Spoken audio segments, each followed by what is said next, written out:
Hello and welcome to Group One's first webinar this year called Reference Revolution. I'm Kaitlyn Ellis, the marketing coordinator for Group One, and joining me today is David Graves, our sales representative. Hi Kaitlyn, glad to be here again today with you and looking forward to our presentation. Tell us a little bit more about the guest that we have with us today. Well, today we have a very exciting presentation planned for our audience.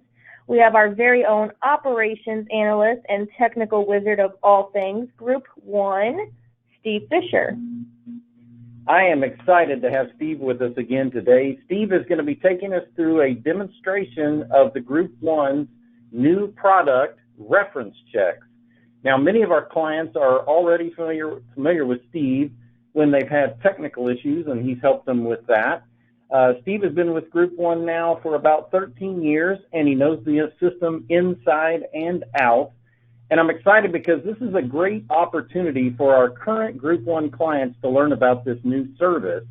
But it's also a great opportunity for those that are not yet Group One clients to see how the background screening system works, its capabilities, and compare it to maybe their current background screening system, and hopefully see the benefits of using our background screening and about the reference checks that we'll be talking about today.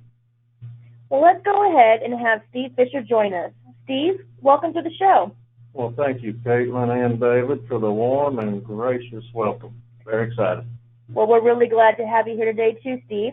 But before we start, we want to remind our listeners that at the end of today's program, there will be a question and answer time for you to ask Steve Fischer or David Graves anything you may want to ask. Please feel free to send those questions throughout the presentation. We also want to remind our listeners that we do not provide legal counsel. The information and opinions expressed are for educational purposes only and are based on current practice, industry-related knowledge, and business expertise. The information provided shall not be construed as legal advice, expressed, or implied. Now, without further ado, let's have Steve walk us through the Group One reference check. Steve, take it away. Well, thanks again, y'all, and let's go ahead and get started. I'll go straight into the Group One system. And most of y'all, I'm sure on the call, are familiar with Group One and the system. So today I'm going to be talking about a new product, as Kaitlyn and David alluded to, which is reference checks. Group One has offered this in the past, but not through our system, more of a partnership. Now we have it configured in such a way that you can order this just like you do any of your current products. So David, again, is here today, and he'll be taking some questions at the end of this session and can talk to you about how to get this added to your package or to your account. You'll be able to order these a la carte or buy a package or add it to your current package. There's a host of configurations we can do to get you set up. And again, it's as easy as ordering an employment verification or education verification or anything else. If you'd like to use our reference checking after I show it to you, then you'll just contact David Graves and he'll get the paperwork done and we'll get that added to your account. And he can also discuss it further if needed. Okay, so from the Group One screen, you see this is the basic Group One home screen. And I'll just demonstrate using the Applicant Quick Invite. So as I said earlier, you might learn a few things here you're not currently doing that you like. So I'll try and cover a few of those while I'm on the way. One thing I'll mention, because somebody asked me to, was the Start Chat button. So at any time in the process, you or your applicants can click on that button Monday through Friday, 8 to 5, and be in touch with one of our customer service representatives right here in Dallas, Texas, and they'll help you with anything you have a request on. If they're not there, if it's after hours or what have you, it gives them a chance to click on that and leave a message for customer service so that they'll contact you as soon as they're open. But for this demonstration, I'm going to send what we call an applicant quick invite. And I'll just send this to myself for the purpose of the demonstration.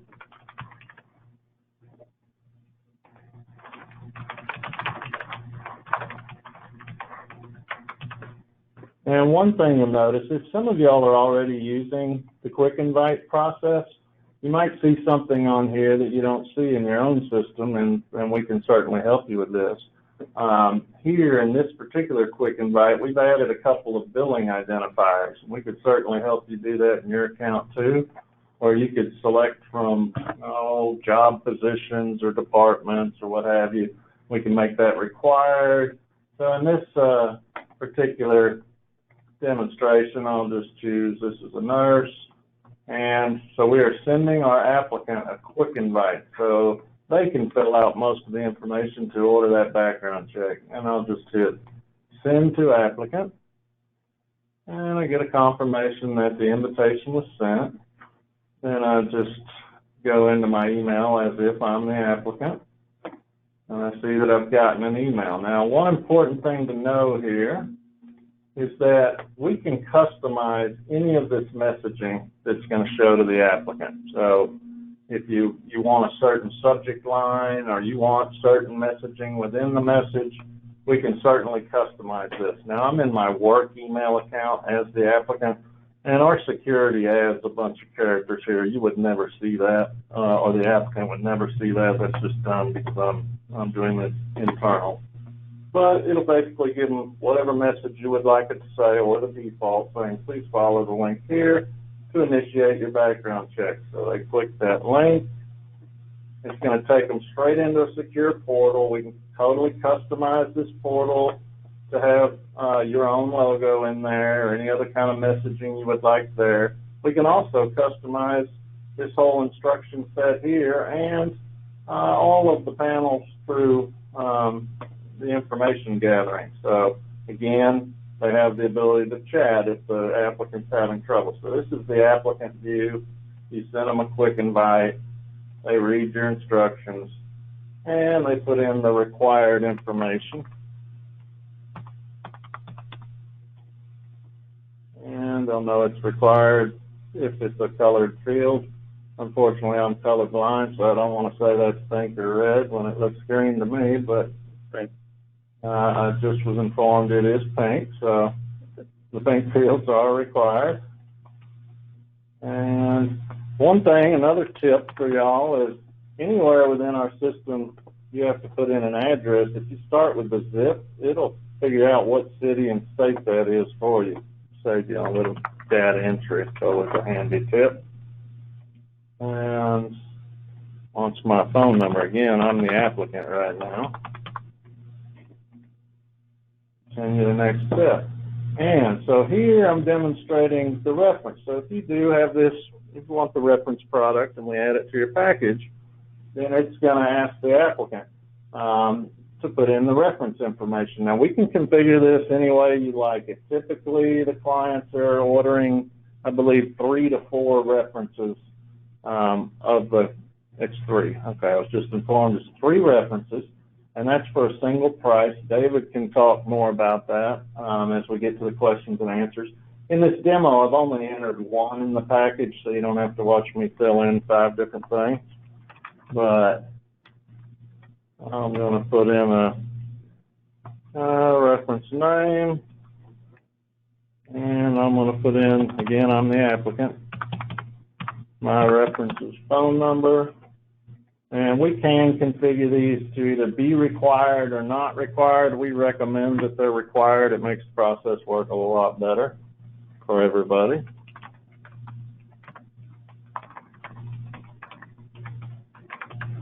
And send you the next step. And then for those of y'all not using the applicant quick invite process or ATS integration, you may not have seen this, but it allows you to gather the applicant's signed release automatically through our system as well. So that's another good tip to keep in mind. And they can view that release. They click on that link. They can read all the language of the release, which talks about background checks could include anything from criminal, employment, education,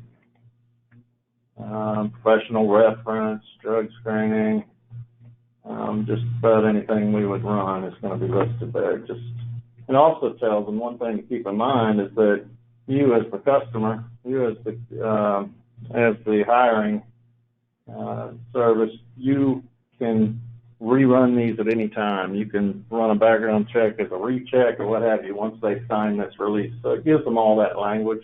This is just a default release we have in the system. If you have your own, here's another tip for you. We'll be happy to upload that and have that associated with your account. And then we collect, as a part of this electronic signature, we collect not only their name, date of birth, social address, we also gather the IP address, meaning where the computer is located, where it was signed and dated. And then if they scroll down, they can sign with their mouse. Some people are better at this than others.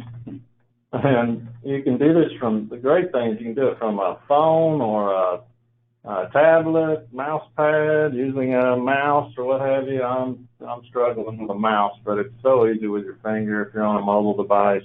The system is totally customized for mobile devices, makes it very simple. So it says thank you, your signature's been saved, the order's been authorized, and we'll continue right on to the next step. Congratulations, you've supplied all the required information, what have you. So now I want to show you what it looks like from the references point. So I just received, let me go back into a different email address where I sent this references email. And you see it tells them it's a reference check for this person you know. Most candidates, I believe, will contact the reference first and say, hey, I'm going to have somebody call you for a job. I need a reference. And so they'll see that come right up in the subject line, reference check. And here's where it gets really neat. So we've automated this product in such a way that, and we can customize this verbiage, but once they click on this link, tells them to click the link, they can just give this electronically. They don't have to talk to anybody. Now, again, we will contact them. We have a research team that if they're not able to get this completed electronically, a researcher will pick it up, contact them, and get the reference manually. But it's really a slick little interface here. So, are you a reference for Steve Fischer? I'm going to say yes, I can provide a reference. Who are you? Well, I am Bill Rogers.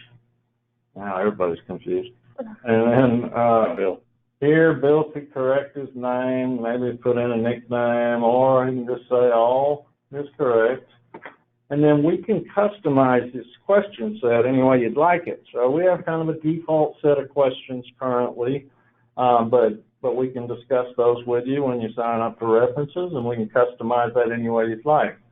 So we can make them yes or no questions, or a combination, drop down only answers, or a combination of both. So here, when he or she begins a task, would you say he or she carries it through to completion? Well, I know Steve Fischer very well, and yes, he's going to carry it through to completion. And then they can even, sometimes they'll even write an extra little remark. So if it's about Steve Fischer, great guy. And then what would you say is his or her greatest strength? And I'm going to say his brain. Okay. And then what could he or she do to improve their job performance? Now that's a tricky one. So I'm answering this about myself. Study more. Yeah, study more. Good one. Thank you, David. I needed something. I was going to say, oh, nothing. You should have let me fill out the reference information for you. That's a good idea. Is he or she dependable? And you see, we've made this one configurable as a drop-down. Say yes, they can comment if they'd like. And how did he or she get along with his or her associates? Again, drop-down of selections. And you can configure this any way you'd like. So as we sign you up for the reference product, we'll discuss the default questions. If you have your own set or you want them all changed, you want to keep some, add some, we will walk you through that process and make sure we get it exactly as you'd like it. So here I am again, a reference for Steve Fischer. I'm Bill Rogers, so I'm going to click Finalize the Survey. And it says the reference check is now complete. And then it'll just take them to this splash screen where if they like the way that works, they could actually call David themselves, put in their email address, and we'll perform that for that business as well. So there's a little tagline here. That was easy, wasn't it? So now if I go back into the system, so I'm now the recruiter again, or the hiring manager, or what have you, and I want to see what does that reference check look like. Certainly it's done by now. Now I can sort this list by whatever the most recent thing is by clicking column headers. As well, one tip I'll throw in here, most of y'all probably have figured this out by now, but you have a really nice filtering ability where it'll allow you to save views. So for example, I go to my screenings, checked individual list. This is all the reports I've run. If I click on filters, I can choose any number of combinations, such as maybe I just want this year's orders. So I'll just choose a date range. But I could also choose just hits. If I choose just read and completed, you got all kinds of selections here. And then once I apply the filter changes, now I'm only seeing this year's. Well, rather than wanting to set that filter again, if it's something I'm going to use all the time, I can just click Create a Report, and I can call it 2021 orders or whatever you'd like. Save that report. And now in my drop down on the checked individuals list, I will have that selection, which is 2021 orders. So you can make very quick filter drop down report views there, which is a very handy tip. Y'all be sure to catch this recording if you didn't write that down. That's a good tip. And there's another tip here. If you go to columns, you can select what you really want to see on this page as far as columns, and there are a lot of selections. Maybe all you care about is their name, the order number, and the date it was ordered. You just come in here and select those options, then close columns, and those are the columns that are going to show on that page.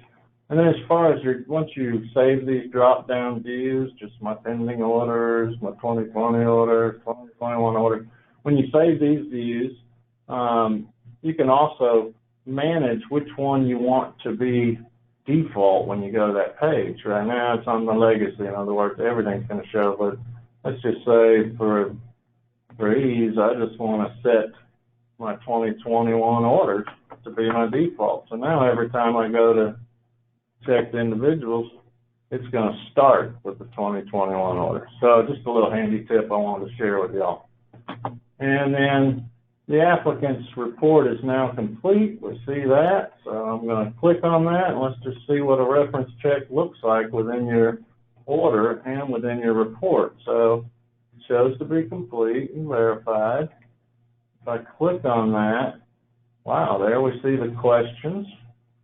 When he or she begins a task, would you say he or she carries it through to completion? And it's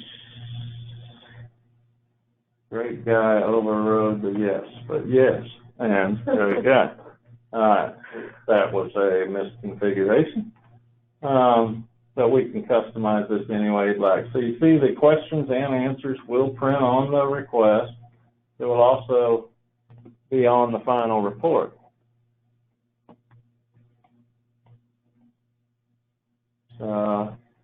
Here's the questions and the answers. And you see exactly when they answered it, how many attempts we made. You might see this word Veribot. Veribot is an automated agent that we wrote that actually does this work electronically. And then if an actual researcher got involved, you'd see a note about that as well. Something like Kaitlyn Ellis picked up the phone and called this person. So that is what it's going to look like on the final report, and that kind of tells you how easy the process is to order. For some of y'all that aren't ordering through Quick Invite, I can demonstrate the manual order process as well, and it kind of recaps the whole thing for you, I think. So, that'd be good. So I'm going to go ordering, online order, and you choose your package. I have it defaulting to references. And we'll just continue the next step. We'll put in this guy's information.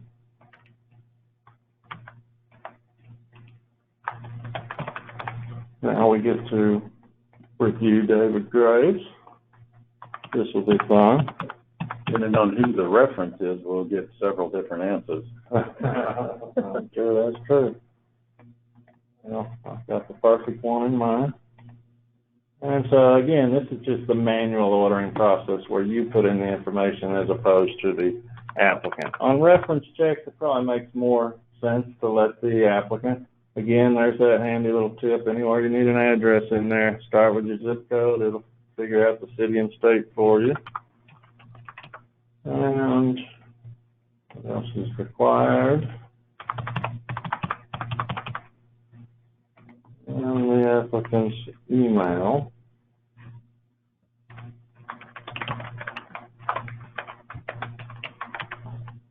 Moving right along to the next step. Billing identifiers, y'all may or may not be familiar with this. Again, we can customize these. We can add different drop-down options. And the billing identifiers really help, like when you're going through a report. If you download all your data into Excel and you want to review just what you did for nurses or just what you did for dentists, there's a very easy way to divide those up by having those billing identifiers. And you can set those to be anything you want, and you can make a drop down for all 10 of these if you wanted. So just something to keep in mind, and we'll certainly help you through that. In fact, our next webinars, I think about this, might be all about the billing identifiers and reporting options within the system. I think that's a great one. Y'all write that down, would you? Okay. Requester's name. And now it's asking for a professional reference. Again, for demo's sakes, we're just going to do one of these so you don't have to sit through me entering 3 of them.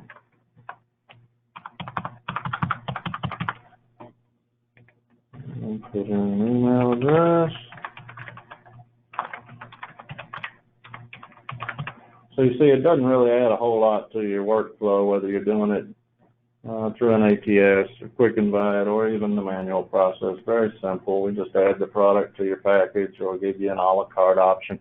Some people will want to run a background check and then, based on their decision, then run a reference check or vice versa. We've seen it done all kinds of ways.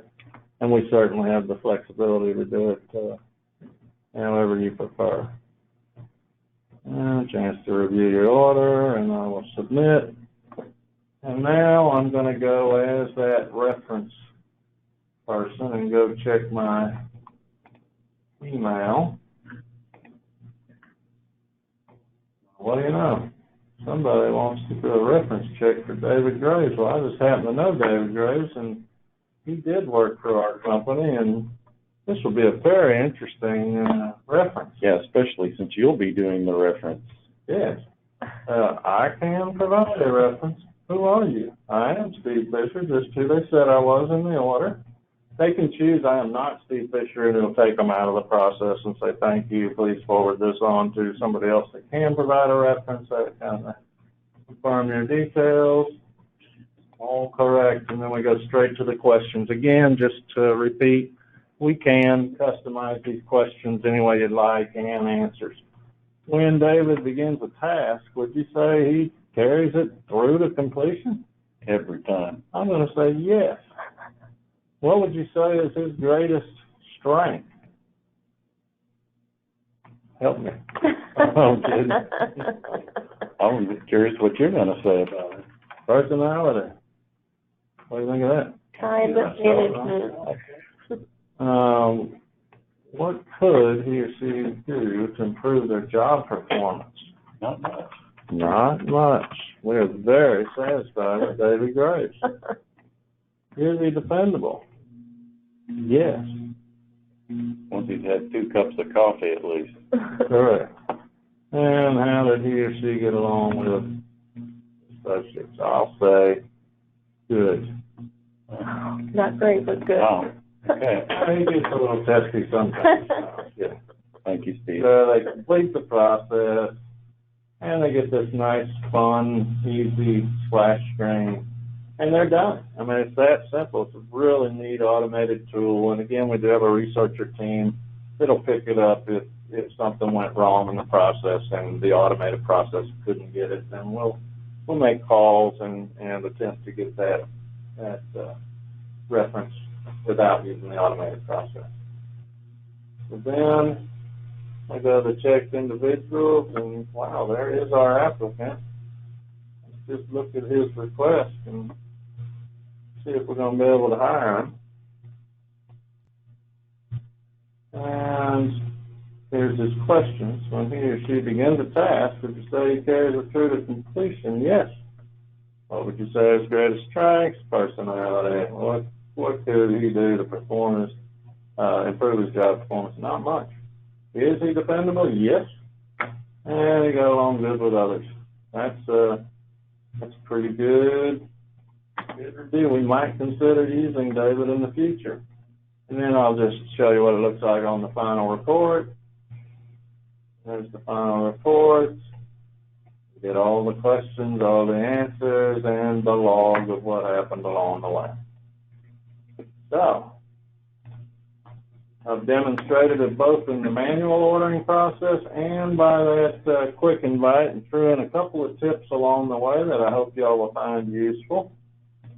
And I think at this time we're ready to open it up to questions. If anybody has any, let me open up the interface. So maybe and I think Kaitlyn's already getting a couple of questions in already. So yes, we've got a couple questions from our attendees here. One question is, when they put in their social, does it have a pop-up with prior names and addresses? When the client puts in a social, we can have the system prompt them with that.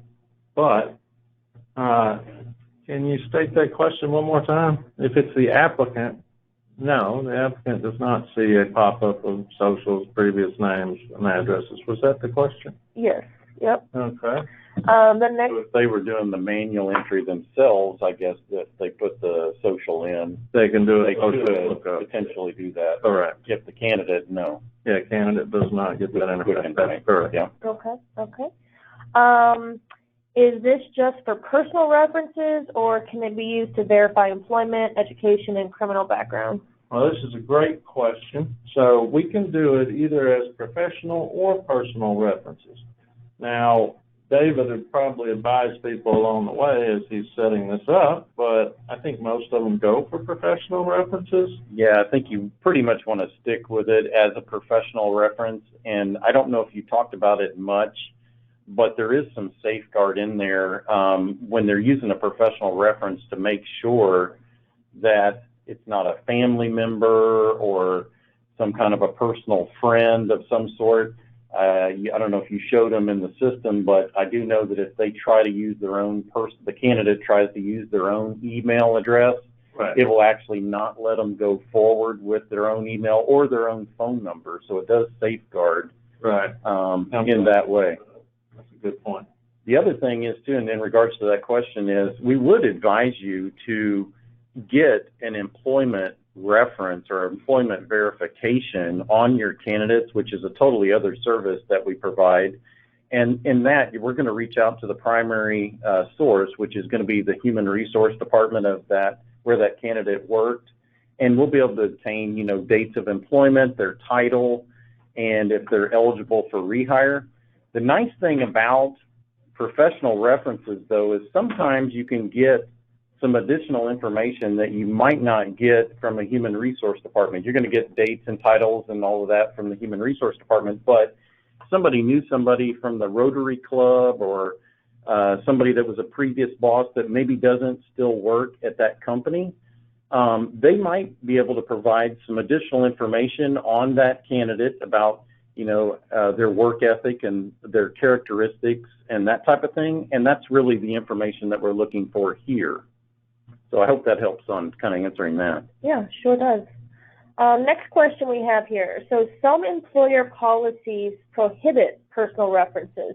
How does Group One support their current client policies regarding references? Our policy actually prohibits personal references. Yeah, and that's a great question. Kind of goes in line with just what I was talking about. And I would recommend that you would get the employment reference, but you will also have to check with your legal department, because I have heard that feedback from some clients because of what industry they might be in or just their type of business, that they are not allowed to obtain a professional or even a personal reference in their hiring process. And if that's the case, then obviously this product probably or service wouldn't be for you. However, we did get quite a bit, and this is why we're here, is because we got a lot of requests for this in the last couple of years, and we just really didn't have a product or a service in place to be able to offer the reference checking. And we had a lot of businesses that were allowed and wanted to obtain the professional references. And what we found from a lot of our clients is kind of the way they're using this service is they'll obtain the employment verifications, but a lot of times they may get incomplete information, or maybe the employment verifications don't come in and they have to get closed out. Well, in order to kind of suffice for maybe missing some employment verifications, they wanted to reach out to some professional references. So we have some clients that, and by the way, we can do this for any of our clients where we set parameters for your account. And so, for example, say if you're reaching out to four employment verifications, and then we're also reaching out to 3 professional references. If we get 3 of the employments back, maybe your parameter, and 2 of the professional references, then we can move on and go ahead and close out the order. But this is just a good way to obtain maybe some additional information or supplement some information that might be missing from the employment verification. So that's a great question. Bottom line is check with your legal department and make sure that it is something that you can move forward with. Great answer, Yeah. David. Mm-hmm. Thank you for that. Very well done. A couple more questions we have here. What is your standard response time? So, like, what happens if a reference does not complete the request for information? Will the reference receive reminders, or how long does that take? Well, that's a great question. So, again, our system is so configurable and flexible. There are defaults in place, but the automated process will continue to ask for that reference twice a day for 7 days in a row. Now, we have internal policies that work around the 4th day. So if something makes it to the 4th day by the automated process and this person is not responding, then it is forwarded to a queue where a researcher takes it over manually and contacts those people. And after, I think, 4 attempts, after the automated process, the researcher will close it out and provide whatever information they have. So again, to David's point on that last answer, every account is configurable differently. Maybe you want the automated reference process to send an email 4 times a day to the reference for only 2 days.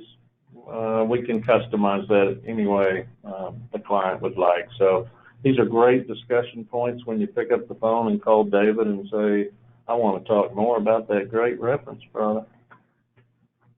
Awesome. Another one we have here. What happens if a reference uses a family member? So we've already kind of touched base on that, but what happens if they do use a family member or personal friend for a reference as opposed to an actual professional reference? Who knows the candidate in a more professional setting? You did say that there are some safeguards that have been in place to use those references, right, David? Yeah, that is correct. So there are some safeguards, like I mentioned before, is that if they put their own phone number in there or their own email, it won't let them move forward with that. Now, that's not to say that they're not going to, put, a good friend or something like that they've kind of, and usually, typically, and I will say this, with this, you're going to want to educate your candidates really well up front. And Steve can probably even speak to this. We can even offer some headings and that type of thing in there to give some extra education to the candidate to make sure that they're using a professional reference, somebody that knows them well. Steve, did you want to say more about that? Yeah, I did. So I'm glad you brought that up.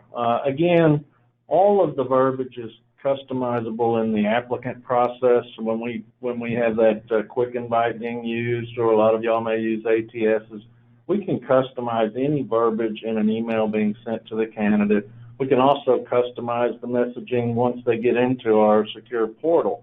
So if you want a custom message in there, giving them a little more strict instruction about what we're going to accept and what we're not going to accept, we have a lot of clients that do that. So we can certainly do that for you.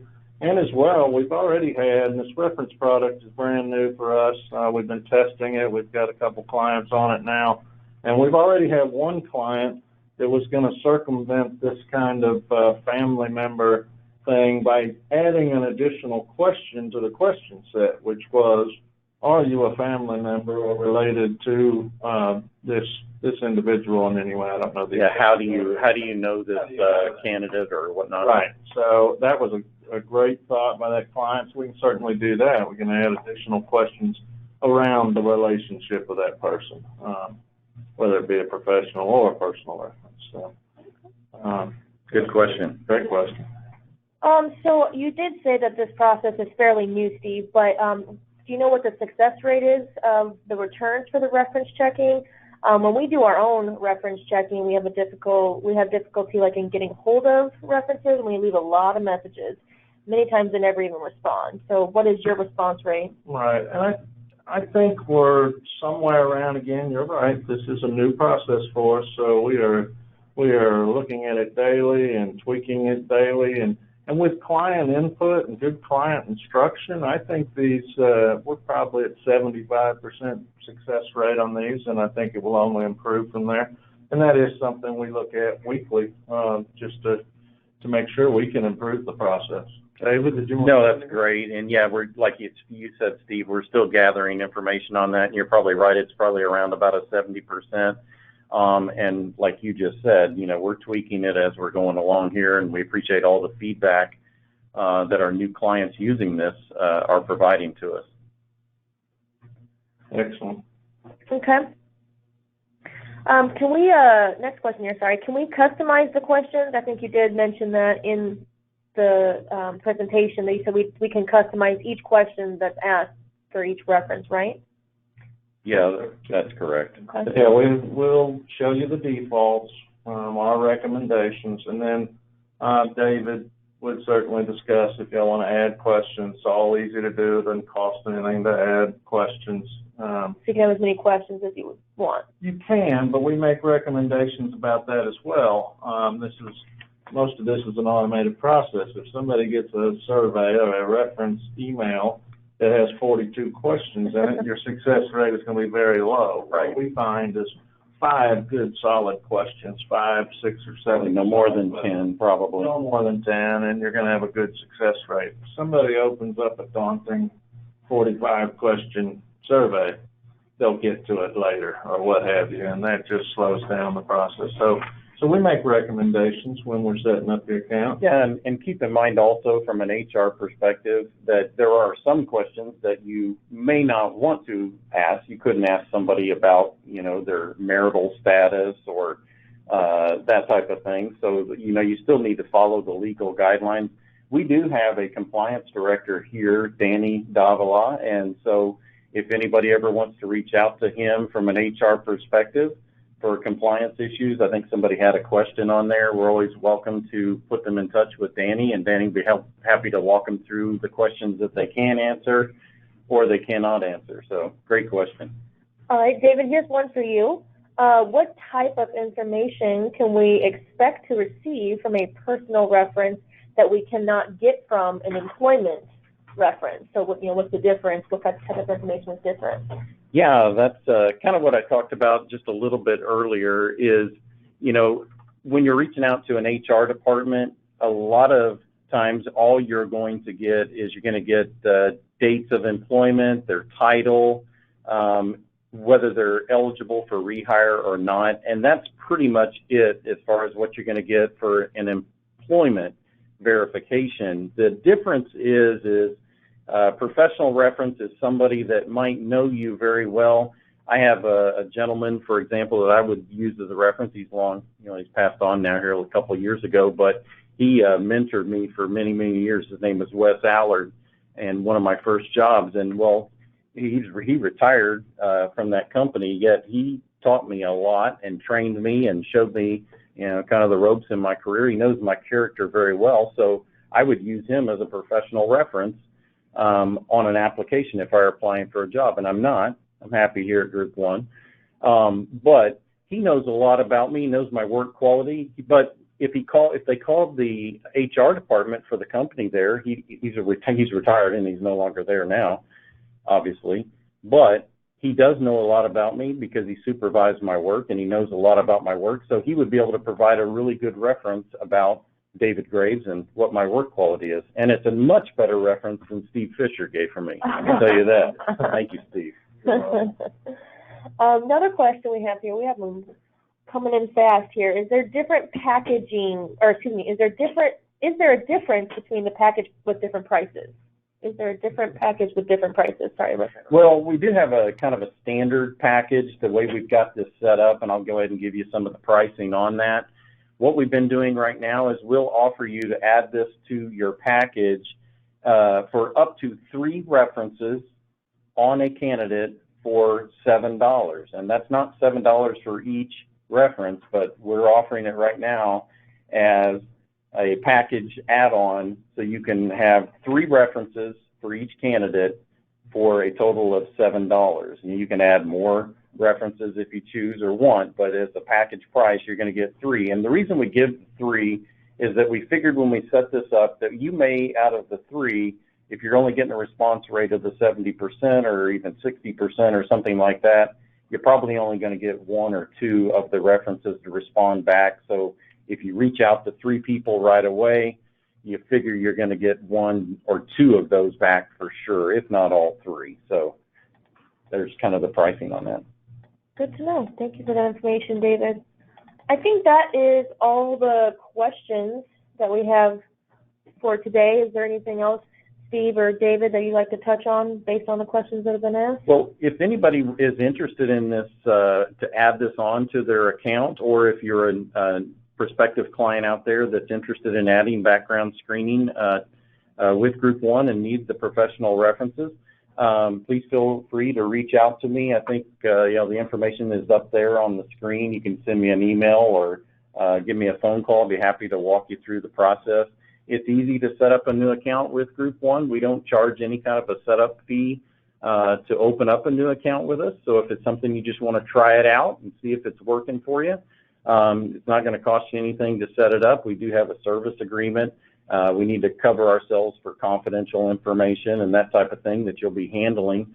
But that's pretty much it. So we look forward to hearing from you. I hope this information's been helpful. Steve, did you want to share any final thoughts? Yeah, maybe Kaitlyn was about to cover this, but I just wanted to say I think we're making this webinar available on our YouTube channel. So if y'all want to share it with some other decision makers, or you want to watch it again because it was so exciting, feel free to, and Kaitlyn will tell you how to do that, I believe. Yeah, this is recorded, so we will be sharing this after the presentation is over today, and you have access to that. And again, the contact information in our YouTube channel as well. In our social media pages, yes. You'll be able to. It's easy to find that YouTube channel. Absolutely. Just put in Group One background screening. Perfect. Well, great job, y'all. And thanks for coming in today, Steve. Thank you, Steve. We really appreciate it. Well, thank y'all. Thanks, everybody, for attending.